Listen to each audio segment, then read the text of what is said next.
어둠에서 빛으로 마침내 새 창조까지. 자, 지난 주일과 연결해서 말씀을 드릴게요. 지난 주일날 초막절 명절에 주님이 중간에 들어가셨죠. 자, 그러다가 이제 초막절 마지막에 이제 있을 때까지 예루살렘에 거하시면서 8장 말씀까지가, 어제 말씀까지가 그 예루살렘 성전에서 바리새인들하고 논쟁하는 말씀으로까지 이어져요. 그래서 어제 말씀의 토요일 날 내가 아브라함 전에 있었다, 그러니까 태초에 말씀이 있었다는 요한복음 1장 1절의 말씀처럼 주님이 태초부터 있었다라는, 이게 이해될 수 없는 말이죠. 믿음도 없고. 그러니까 그들이 도를 들었다라고 하는 말씀으로 마무리가 돼요. 근데 오늘 9장에 나오는 이 말씀은 나면서부터 보지 못한 자를 치유하시는 장면인데, 이 말씀이 사실이요 1장부터 8장까지를 완전히 정리하는 말씀이에요. 자, 오늘 이 말씀을 이제 1절부터 볼게요. 1절 다시 볼게요. 예수께서 가시다가 날 때부터 눈먼 사람을 보셨다. 주어가 뭐죠? 예수께서. 그분이 보신 거예요. 여러분, 이게 중요해요. 이 사람이 고쳐달라고 한 게 아니에요. 주님이 가시다가 지나갈 수 있는데 이 사람 보신 거예요. 이 사람이 대단해서가 아니에요. 이 사람은 효율성이 제로인 사람이에요. 날 때부터 눈먼 사람이 뭘 할 수 있겠어요? 노동력 제로, 효율성 제로. 그냥 이 사람은 거지예요. 태어나면서부터 버림받은 사람. 근데 그 사람을 예수께서 보신 거예요. 이 말씀은 뭐냐? 구원이 인간의 공로로부터 시작되지 않는 거예요. 내가 이만하니까 구원받고, 내가 이만하니까 주님이 나를 사랑하고, 이게 아니라는 것입니다. 이 땅의 사랑은요, 우리가 오해할 만해요. 이 땅의 사랑은 그 사람이 뭔가 사랑받을 만한 게 있으니까 누군가 적분하는 거예요. 이게 사랑이에요. 그러나 이걸 사랑이라고는 하진 않아요. 성경의 사랑은 무조건적이에요. 우리가 조건이 있어서 사랑받을 만하니까, 내가 이만큼 배웠으니까, 이만큼 선을 행하니까 선이 구원이 많은 것이 아니에요. 하나님의 주권적인 은혜예요. 하나님이 그를 선택하시고 일방적으로 은혜 주시기로 결정하신 거예요. 여러분, 이거예요. 하나님이 노아를 기억하신 거예요. 하나님이 아브라함을 부르신 거예요. 하나님이 고통받는 이스라엘 백성을 찾아가신 거예요. 그들에게 약속을 안 하셔도 되는데 약속을 하시고 언약을 맺으신 거예요. 이게 약속이에요. 구약과 신약이에요. 하나님이 그렇게 우리에게 온 거예요. 그래서 구속사는 하나님이 일하시는, 하나님이 먼저 찾아오시는 게 구속사예요. 우리가 주님을 찾는 게 아니에요. 저희 교회에 누군가의 인도로 오지 않고 우연히 오신 분들은 대부분 주보 아래 보면은 성령님, 인도자, 그렇게 쓰고 있어요. 물론 어떤 분에 의해서 다 성령님에 의해서 왔지만은 어떤 분에 의해서 구체적으로 온지를 모르시는 분은 성령님, 그건 내 발로 온 것 같지만 주님이 인도하신 거예요. 여러분, 인생은 뭐죠? 내가 걸어간다고 생각해요. 내가 똑똑하니까 내가 배웠다고 생각해요. 그러나 주님이 은혜를 주시지 않으면, 주님이 나의 인생의 주어구나, 이거를 깨닫게 되는 줄 믿습니다. 우리가 탕자의 비유를 보세요. 여러분, 아들이 돌아왔을 때 그를 먼저 본 건 누구였죠? 아버지였어요.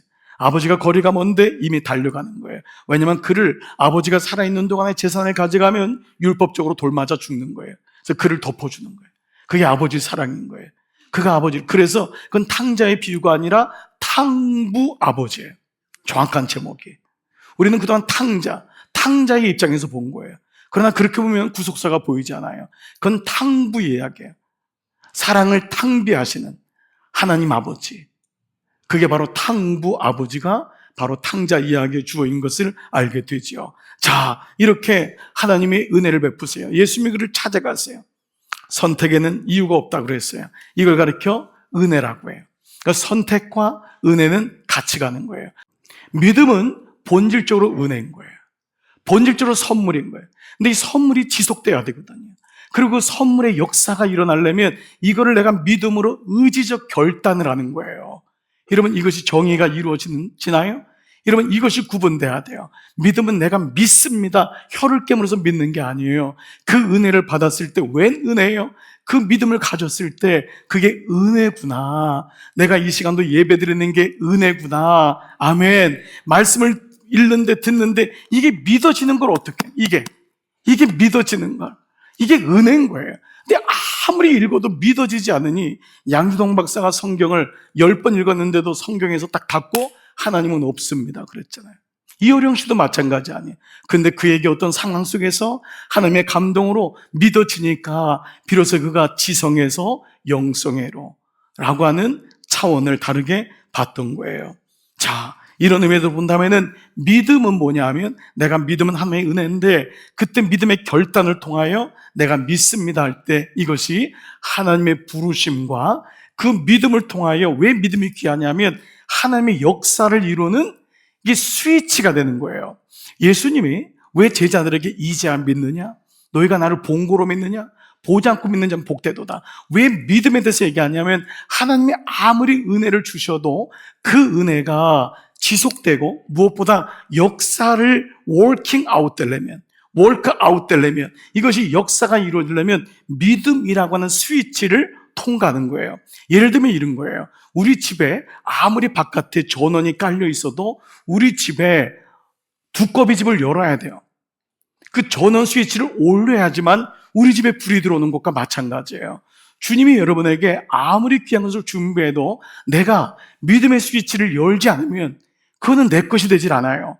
그래서 누구든지 음성을 들으면, 문을 두드릴 때 문을 열고, 누구든지 내 음성을 듣고 문을 열면은 내가 그에게로 들어가고 그는 나와 더불어 먹고 마시려 하는 말씀이 성취되는 거예요. 아멘. 그래서 오늘도 예배 시간이 왜 귀하냐면 성령의 감동으로 여러분에게 믿음의 역사가 일어나기를 축복합니다. 그래서 창세기 15장 6절에요. 아브라함이 주님을 믿으니, 그게 의롭게 된 거예요. 그는 의로운 자가 아니에요. 의롭다는 건 주님이 인정한다는 거예요. 그가 믿었기 때문에 주님이 그를 의롭게 여기셨단데, 이 영어 표현이요, The Lord was pleased with him. 그로 인하여 그와 함께 기뻐했대요. 그가 믿었더니 주님이 기뻐했어요. 왜냐하면 그가 믿어야지만 그를 향한 계획이 성취되고 역사되기 때문에 그래요. 여러분, 오늘도 우리를 향해서 하나님이 일을 하시길 원하세요. 근데 어느 깔때기를 통해서 일하냐면 믿음이라고 하는 스위치를 통해서 이 일을 하기 시작하는 거예요. 아무리 컴퓨터에 어마어마한 인포메이션이 있어도요, 컴퓨터가 플러그 인 돼야 돼요. 플러그 인 되지 않으면 그냥 몇 번 쓰다가 플러그 인 된 게 안 되잖아요. 결국은 에너지가 꺼지는 거예요. 그래서 우리 인생이 어디다가 접붙임하느냐, 이게 믿음이라는 거예요. 그래서 여러분, 오늘 정말 믿음의 귀한 은혜가 여러분 가운데 일어나기를 축복합니다. 자, 그래서 주님께서 이런 이제 선택과 은혜를 하시면서 이 모든 것이 주님의 주권 아래에 있다 나면서부터 왜 이런 일이 있는지 몰라요. 우리 인생에는 왜 나에게, 왜 이런 인생을 많이 묻죠. 근데 주님이 이렇게 말씀하세요. 여러분, 예수님 말씀해 주세요. 3절 예수께서 시작. 예수께서 대답하셨다. 이 사람이 죄를 지은 것도 아니요 그의 부모가 죄를 지은 것도 아니다. 하나님께서 하시는 일들을 그에게서 드러내시려는 것이다. 네, 이게 뭐예요? 제자들이 이 사람의 죄입니까? 부모의 죄입니까?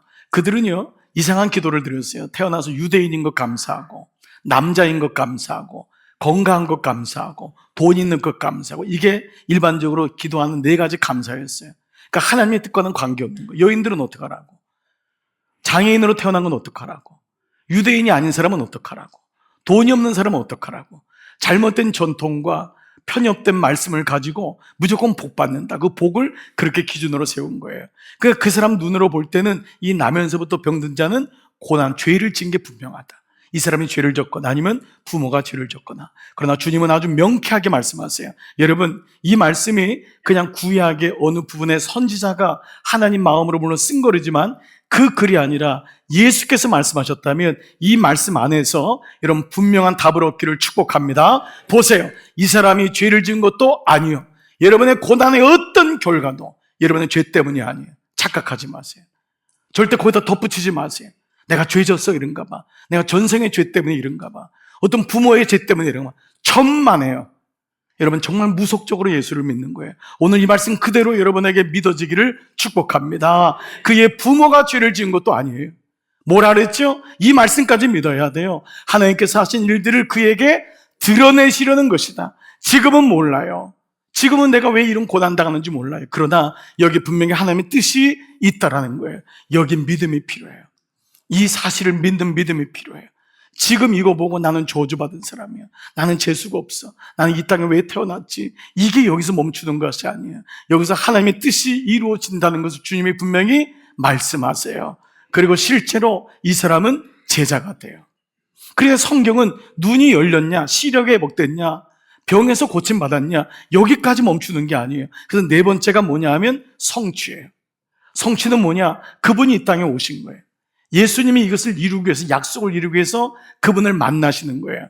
그러니까 오늘 이 눈먼 자는 예수님을 만남으로 그의 인생이 달라져요. 자, 오늘 여기가 뭐냐면 실로암이란 단어가 나오죠. 자, 그 전에 4절, 5절 보면서 주님이 이렇게 말씀하세요. 4절, 5절 같이 시작. 우리는 나를 보내신 분의 일을 낮 동안에 해야 한다. 아무도 일할 수 없는 밤이 곧 온다. 내가 세상에 있는 동안 나는 세상의 빛이다. 여러분, 이 말씀은 사실 굉장히 사명자들이 붙잡았던 말씀이기도 해요. 이건 뭐냐 하면 우리 인생이 언제인가는 나지 않을 때도 있다는 거예요. 주님의 때가 오신 거예요. 주님의 공생애 동안 이것을 드러내셔서 하나님이 어떤 분이신지를 온 천하에 드러내시는 거예요. 낮에 일한다는 거예요. 낮 동안에 해야 된다. 밤이 오면은 안 된다는 거예요. 밤이 오면 안 된다. 그러나 나는 세상의 빛이다. 그래서 어두운 밤 쉬되리니 뭐예요? 네, 해질 때까지 일하라. 이런 찬송도 우리가 있잖아요. 자, 이 말씀 뭐냐 하면 낮 동안에 주님이 당신을 드러내시면서 내가 일한다 라는 말씀을 하세요. 요한복음은 낮과 밤, 어둠과 빛을 계속해서 대조시키는 거예요. 주님이 이제 십자가를 지시는 사건도 이 안에는 있어요. 그 밤이 온다. 내가 십자가를 지는 때가 온다. 그러나 요 시간 동안 내가 너희에게 내가 누군지를 드러내겠다라는 거예요. 근데 이 말씀에서 가장 중요한 말씀은요, 사실 앞에 있는 우리란 단어예요. 앞에 보시죠. 우리는. 이게 일반적으로 묵상을 안 하면 보이지 않는 단어인데, 자 보세요. 예수님이 내가 나를 보내신 분의 일을 위하여 낮 동안에 일을 한다. 이게 맞잖아요. 근데 요한복음은요, 예수님이 당신이 누군지를 드러내시고 제자들로 연결돼요. 그리고 교회로 연결돼요. 이거예요. 그러니까 예수님이 하신 일을 우리도 해야 하는 거예요. 그걸 교회가 감당하는 거예요. 아멘. 여러분, 그래서 이 주어가 공동체로 온다는 거예요. 우리도 낮 동안에 일하는 거예요. 여러분이 주신 건강, 여러분 어느 순간인가 밤이 와요. 여러분이 주신 시간, 늘 넉넉한 게 아닌 시간도 밤이 와요. 여러분 주신 물질도 밤이 와요. 여러분 주신 재능도 밤이 와요. 주님을 위해서 일할 수 있는 낮에 일하라. 그것은 바로 내가 지금 일하는 타임인데, 내가 지금 주님을 위해 일해야 되는데 그때가 언젠가 오겠지. 우리는 타이밍을 놓칠 때가 많아요.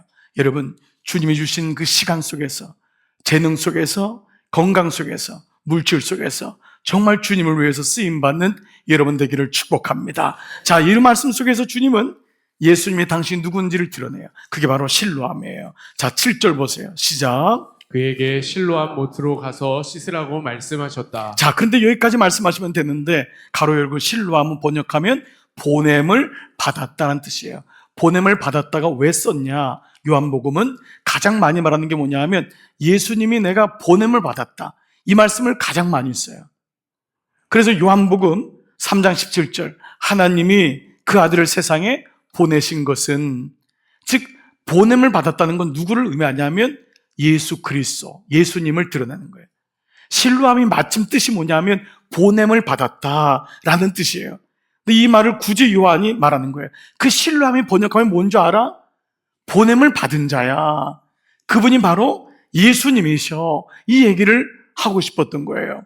즉 나면서부터 보지 못한 자가 흙으로 덮인 채 가서 실로암에서 물로 실로암에서 씻었다는 것은 실로암에서 씻었다는 것이 아니라 그 실로암이 바로 예수님이라는 것을 말씀하고 있는 거예요. 여러분, 어린 시절에 우리가 찬양 많이 불렀던 찬양이 있어요. 이 실로암이란 찬양이에요. 어두운 밤에, 캄캄한 밤에 새벽을 찾아 떠난다. 후렴이 뭐라고 나왔냐면은 오 주여 당신께 감사하리라 실로암 내게 주심을 해요. 실로암이 뭐예요? 예수 그리스도. 예수님 내게 주심을 감사합니다. 이게 오늘 실로암의 의미인 거예요. 주님이 당신을 드러내심으로 성취하세요. 이 눈먼 자는 주님이 오셨는데 그가 누군지 몰라요. 근데 요한은 그가 실로암에 가서 씻으라, 실로암을 번역하면 보냄을 받은 자다, 그분이 예수다, 그 말씀을 하시기 위한 것이에요. 마지막 다섯 번째는 예수를 믿은 것에서 끝나지 않아요. 우리가 구원받은 끝나지 않아요. 내가 어떤 존재냐, 너에게 사명이 있다는 거예요. 너희는 이런 존재다. 그래서 그것이 마지막에 새 창조예요. 그래서 창세기의 창조는요, 요한계시록의 창조로, 새 창조로 끝나요. 그 창세기의 창조는 첫 창조죠. 요한계시록의 창조는 새로운 창조예요. 그건 새 하늘과 새 땅, 주님이 다시 오시는 그날, 아니면 우리가 주님 앞에 가는 그날, 우리는 새로운 완전한 창조로 이루어져요. 자, 그래서 그때 우리는 예수를 만나면서 신분이 바뀌어요. 거지였던 자가 주님의 자녀가 되고, 그리고 사명을 가지니까 제자가 돼요. 그래서 오늘 그 말씀이 뭐냐, 그래서 이 사람이 거지 아니었냐, 이 사람 고침받은 그 사람 맞냐, 막 사람들이 설왕설래하니까 그때 9절에서 이 사람이 자기 정체를 이렇게 고백해요. 9절 다 같이 시작. 그런데 눈을 뜨게 된 그 사람은 내가 바로 그 사람이요 하고 말하였다. 이건 보통 용기가 필요하지 않아요. 바리새인들은 손에 돌을 짚고 있는 사람들, 예수를 죽이려고 하는데, 그때 이 처음으로 빛을 본 이 사람, 어둠이었던 이 사람이 뭐라고 하냐면, 내가 그 사람 맞다고, 내가 보게 된 사람 맞다고, 내가 여기서 거지했던 사람 맞다고, 내가 한 번도 보지 못했던 그 사람 맞다고, 당신들이 얘기하는 그 사람 맞다, 내가 바로 그 사람이요. 여러분, 이 간단한 이 고백이 정말 이 사람이 새로운 피조물로 만든 거예요. 여러분, 우리가 구원받은 것에서 멈추는 게 아니에요.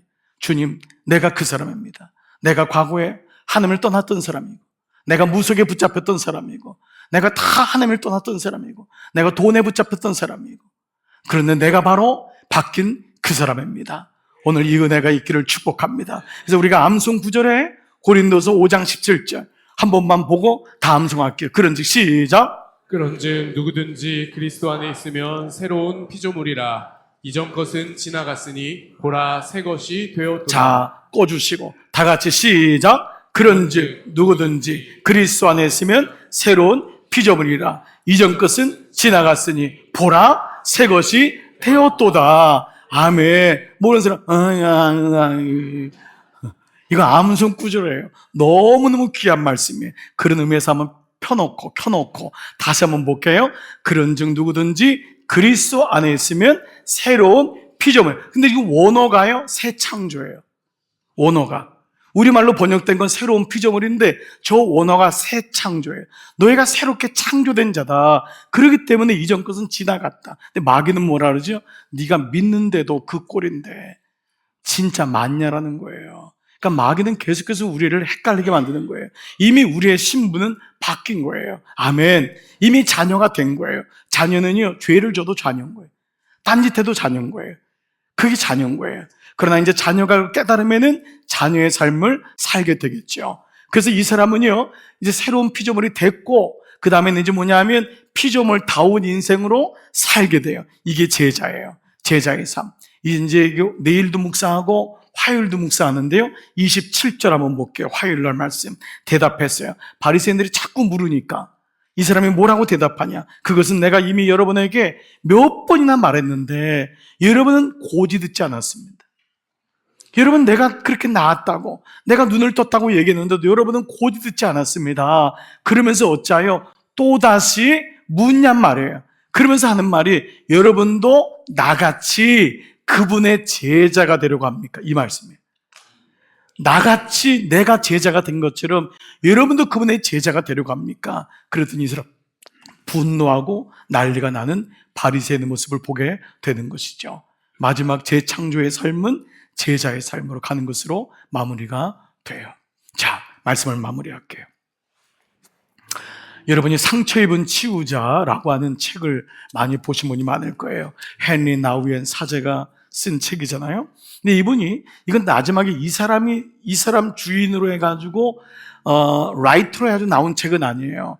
이 사람의 이제 마지막 기록인데, 헨리 나우엔이요, 마지막 인생의 한 3년이나 5년쯤을 서커스단에 공중 그 근에 묘기하는 거 있잖아요.